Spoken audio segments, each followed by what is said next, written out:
नमस्कार प्यारे बच्चों, आज हमारा विषय रहेगा +1 राजनीति विज्ञान पार्ट पी, चैप्टर नंबर 2 स्वतंत्रता फ्रीडम। इसके अंतर्गत आज हम अध्ययन करेंगे डिफरेंट काइंड्स ऑफ फ्रीडम। स्वतंत्रता के विभिन्न रूप या प्रकार कौन कौन से हैं। तो स्वतंत्रता के कई रूप या प्रकार हैं जिनका मैं आज आप बच्चों के लिए संक्षेप में उनका मीनिंग बताऊंगा, उनका अभिप्राय क्या है। सबसे पहले है स्वतंत्रता के विभिन्न रूप या प्रकारों में प्राकृतिक स्वतंत्रता। प्यारे बच्चों, जो प्राकृतिक स्वतंत्रता है उसका समर्थन सामाजिक समझौतावादियों ने किया है। उनके अनुसार प्राकृतिक स्वतंत्रता का अर्थ यह लिया जाता है कि व्यक्ति को स्वेच्छा से बिना किसी बंधन के प्रत्येक प्रकार के कार्य करने की छूट है। इस प्रकार की स्वतंत्रता का प्रचार मुख्यतः जो है वो समझौतावादियों ने किया है। उनके अनुसार राज्य के अस्तित्व से आने से पहले व्यक्ति प्राकृतिक अवस्था में रहता था और उसे बंधन रहित पूर्ण स्वतंत्रता प्राप्त थी। प्राकृतिक अवस्था में किसी प्रकार के कानून नहीं थे और इसी प्रकार प्रत्येक प्रकार के बंधनों से व्यक्ति मुक्त था। परंतु जैसे ही राज्य जैसी संस्था अस्तित्व में आई, इस प्राकृतिक अवस्था का जो अब अंत हो गया और जो है व्यक्ति को जो है वो राज्य या समाज के द्वारा जो स्वतंत्रताएं दी गई उनका उपभोग जो है वो व्यक्ति करने लगा।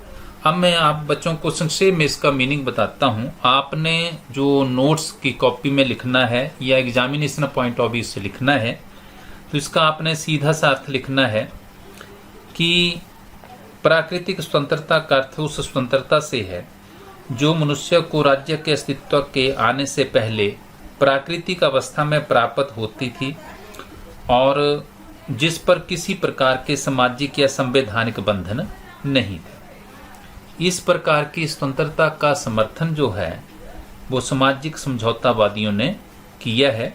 उनके अनुसार जब व्यक्ति प्राकृतिक अवस्था में रहता था तो उसको जो है प्राकृतिक स्वतंत्रता प्राप्त थी और उस पर किसी प्रकार के कोई कानून नहीं थे और ना ही और व्यक्ति जो है वो बंधनों से मुक्त था। परंतु जैसे ही राज्य जैसी संस्था अस्तित्व में आई, प्राकृतिक अवस्था का अंत हो गया और इस प्रकार मनुष्यों की जो असीमित या प्राकृतिक स्वतंत्रता थी उसकी भी समाप्ति हो गई थी। इसी संदर्भ में जो है वो रूसो ने कहा था कि मनुष्य स्वतंत्र पैदा हुआ है परंतु प्रत्येक स्थान व जंजीरों में जकड़ा हुआ है। तो ये मीनिंग आपने संक्षेप में लिखना है। नंबर 2 पर हम बात करते हैं नागरिक स्वतंत्रता, सिविल फ्रीडम और लिबर्टी। नागरिक स्वतंत्रता वह स्वतंत्रता है जो व्यक्ति को एक संगठित समाज का सदस्य होने के नाते प्राप्त होती है। इस प्रकार नागरिक स्वतंत्रता को समाज में प्राप्त होने वाली स्वतंत्रता कह सकते हैं। इस प्रकार की स्वतंत्रता का संबंध व्यक्ति के उन अधिकारों से है जो उसके व्यक्तित्व के विकास के लिए आवश्यक हैं, जैसे जीवन का अधिकार, विचार व्यक्त करने और भाषण देने की स्वतंत्रता का अधिकार, संपत्ति खरीदने, रखने और बेचने का अधिकार, शिक्षा प्राप्त करने का अधिकार, संघ या संस्थाएं बनाने का अधिकार, स्वेच्छा से कोई व्यापार, कार्य या नौकरी करने का अधिकार, कानून के सामने समानता का अधिकार आदि नागरिक स्वतंत्रता के मुख्य आधार है। तो आपने इसका मीनिंग जो है वो इस प्रकार से अच्छे ढंग से इसको लिखना है और इसी प्रकार से इसको आपने याद रखना है। अब नंबर 3 पर हम बात करेंगे राजनीतिक स्वतंत्रता। राजनीतिक स्वतंत्रता या पॉलिटिकल फ्रीडम और लिबर्टी क्या होती है? राजनीतिक स्वतंत्रता से अभिप्राय ऐसी स्वतंत्रता से है जिनके द्वारा नागरिकों को सरकार के कार्यों में भाग लेने के अवसर जो है वो प्राप्त होते हैं। साधारण शब्दों में राजनीतिक स्वतंत्रता से अभिप्राय ऐसी स्वतंत्रता से है जिनके द्वारा लोगों को अपनी सरकार का निर्वाचन करने, सरकार की नीतियों की आलोचना करने, सरकार के कार्यों में भाग लेने और सरकारी नीतियों को प्रभावित करने के अवसर प्राप्त होते हैं।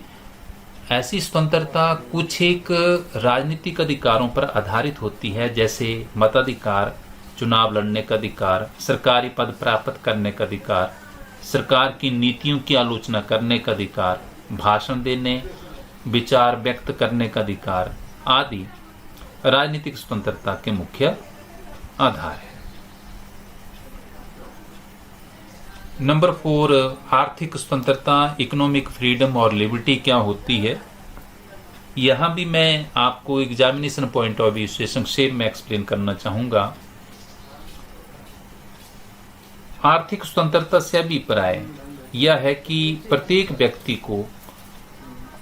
व्यक्ति जो है वो आर्थिक चिंताओं से मुक्त हो और वह आर्थिक दृष्टि से किसी के अधीन ना हो। इसका अभिप्राय यह है सरकार को ऐसा स्वतंत्र वातावरण उत्पन्न करना चाहिए जिसमें व्यक्ति को अपनी जीविका कमाने, उचित ढंग से जीवन निर्वाह करने के लिए प्रत्येक प्रकार की आर्थिक सुविधाएं जो है वो प्राप्त हों। इस उद्देश्य के लिए व्यक्ति को बिना किसी भेदभाव के कार्य करने का अधिकार, उचित वेतन प्राप्त करने का अधिकार, विश्राम का अधिकार, सामाजिक सुरक्षा का अधिकार और शोषण के विरुद्ध अधिकार आदि प्राप्त होने चाहिए। संक्षेप में फिर से आप बच्चों के लिए एक्सप्लेन करना चाहूंगा कि आर्थिक स्वतंत्रता से अभिप्राय यह है कि व्यक्ति प्रत्येक प्रकार की आर्थिक चिंताओं से मुक्त हो और वह आर्थिक दृष्टि से किसी अन्य व्यक्ति के अधीन ना हो। किसी अन्य व्यक्ति के अधीन जो है वो नहीं होना चाहिए, उसकी आर्थिक आवश्यकताओं की पूर्ति होनी चाहिए। और इस उद्देश्य के लिए प्रत्येक व्यक्ति को जो है वो बिना किसी भेदभाव के कार्य करने का अधिकार, उचित वेतन प्राप्त करने का अधिकार, विश्राम का अधिकार और सामाजिक सुरक्षा का अधिकार, शोषण के विरुद्ध अधिकार जो है वो प्राप्त होने चाहिए। उसके बाद है राष्ट्रीय स्वतंत्रता, नेशनल फ्रीडम और लिबर्टी क्या होती है? राष्ट्रीय स्वतंत्रता से अभिप्राय विदेशी नियंत्रण से मुक्ति है। यदि कोई राष्ट्र किसी विदेशी सत्ता का दास है तो उसे राष्ट्र के व्यक्तियों के लिए सामाजिक, आर्थिक, राजनीतिक आदि क्षेत्रों में उचित विकास करना संभव नहीं है। यही कारण है कि राष्ट्रीय स्वतंत्रता को प्राप्त करने के लिए लोग जो हैं वो बड़े से बड़ा बलिदान करने के लिए भी तैयार हो जाते हैं। हमारे अपने देश में राष्ट्रीय स्वतंत्रता प्राप्त करने के लिए हजारों व्यक्तियों ने अपना जीवन न्यौछावर कर दिया था। इसी प्रकार से जब भी भारत पर जो है, जैसे कि 1962, 1965 और 1971 में जब भी विदेशी आक्रमण जो है वो भारत पर हुए तो हमारी राष्ट्रीय स्वतंत्रता को कुछ संकट उत्पन्न हुआ तो लोगों ने प्रत्येक प्रकार का बलिदान देना जो है वो अपना धर्म समझा था। कहने का तात्पर्य कि राष्ट्रीय स्वतंत्रता को प्राप्त करने के लिए व्यक्ति जो है वो अपना सब कुछ न्यौछावर करने के लिए तैयार हो जाते हैं। यदि कोई राष्ट्र राष्ट्रीय रूप से स्वतंत्र नहीं होगा तो उस राष्ट्र में रहने वाले व्यक्तियों का जो है वो सामाजिक, आर्थिक तथा राजनीतिक विकास नहीं हो सकता है। अब हम बात करेंगे निजी स्वतंत्रता, या इसको हम व्यक्तिगत स्वतंत्रता भी कहते हैं, पर्सनल फ्रीडम और लिबर्टी क्या होती है। निजी या व्यक्तिगत स्वतंत्रता से अभिप्राय जो है वो व्यक्ति के उन कार्यों से है जिनका प्रभाव किसी अन्य व्यक्ति पर नहीं पड़ता है, वे एक ही व्यक्ति तक जो है वो सीमित होते हैं। उसे जो है वो निजी या व्यक्तिगत स्वतंत्रता के नाम से जो जाना जाता है। मैं इसको और सिंपल वे में एक्सप्लेन करना चाहूँगा। निजी या व्यक्तिगत स्वतंत्रता से हमारा अभिप्राय ये है, यह निजी या व्यक्तिगत स्वतंत्रता वह स्वतंत्रता होती है जो केवल व्यक्ति से संबंधित होती है। या निजी या व्यक्तिगत स्वतंत्रता से हमारा अभिप्राय जो है वो व्यक्ति के उन कार्यों से है जिनका प्रभाव जो है वो किसी अन्य व्यक्ति पर नहीं पड़ता है, जो एक ही व्यक्ति से संबंधित होते हैं, जो व्यक्ति से ही संबंधित होते हैं। जैसे व्यक्ति का रहन सहन, खान पान, पहनावा आदि निजी या व्यक्तिगत स्वतंत्रता के अंतर्गत आता है। ये ऐसी स्वतंत्रता होती है, ये इस स्वतंत्रता के अंतर्गत व्यक्ति के ऐसे कार्य होते हैं जिनका प्रभाव जो है वो अन्य व्यक्तियों पर नहीं पड़ता है। परंतु यदि कभी व्यक्ति की निजी या व्यक्तिगत स्वतंत्रता जो है वो समाज या राज्य के विकास में बाधा उत्पन्न करती है तो राज्य या समाज इसमें हस्तक्षेप कर सकता है। तो इसको हम निजी या व्यक्तिगत स्वतंत्रता के नाम से जानते हैं।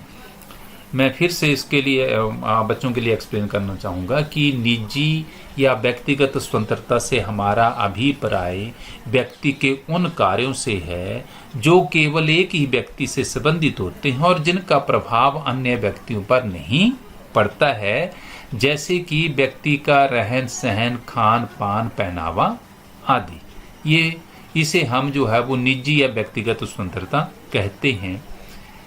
यद्यपि इसमें राज्य जो है वो राज्य समाज इसमें हस्तक्षेप नहीं करता है, परंतु यदि कभी जो है वो निजी या व्यक्तिगत स्वतंत्रता जो है वो समाज या राष्ट्र के विकास में बाधा उत्पन्न करती है तो इसमें राज्य या समाज जो है वो हस्तक्षेप कर सकता है, इस पर प्रतिबंध भी लगा सकता है।